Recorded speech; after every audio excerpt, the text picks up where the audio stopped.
সাধারণত আমরা যারা পাসপোর্ট ফর্ম ফিল আপ করি, বেশিরভাগ ক্ষেত্রে পাসপোর্ট ফর্ম ভুল থাকার কারণে পাসপোর্ট অফিস থেকে আমাদেরকে হয়রানি করে পাঠিয়ে দেয়, ফর্মে ভুল আছে বলে পাঠিয়ে দেয়। তো প্রথমত পাসপোর্ট করার ক্ষেত্রে পাসপোর্ট ফর্মটা সর্বোচ্চ সঠিকভাবে পূরণ করতে হবে, যেন পাসপোর্ট অফিসে হোক কিংবা পুলিশ ভেরিফিকেশনে হোক আপনার কোনো সমস্যা না হয়।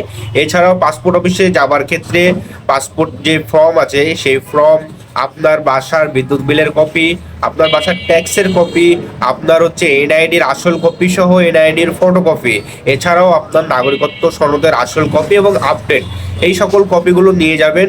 সাথে আরও প্রয়োজনীয় ডকুমেন্টস যেমন বাপ মায়ের এনআইডি কার্ডের ফটোকপি, যদি আরও স্টুডেন্টের বিভিন্ন সার্টিফিকেট, এগুলো নিয়ে যাবেন যদি লাগে, তাহলে লাগতে পারে। তো প্রয়োজনীয় সকল ডকুমেন্টস সাথে রাখবেন যেগুলো আপনার সাথে রিলেটেড, এবং ম্যান্ডেটরি যে ডকুমেন্টসগুলো পাসপোর্টের যে ফর্ম, নাগরিকত্ব সনদ, ট্যাক্সের পেপার, বিদ্যুৎ বিলের কপি, এই সকল জিনিসগুলো সাথে রাখবেন।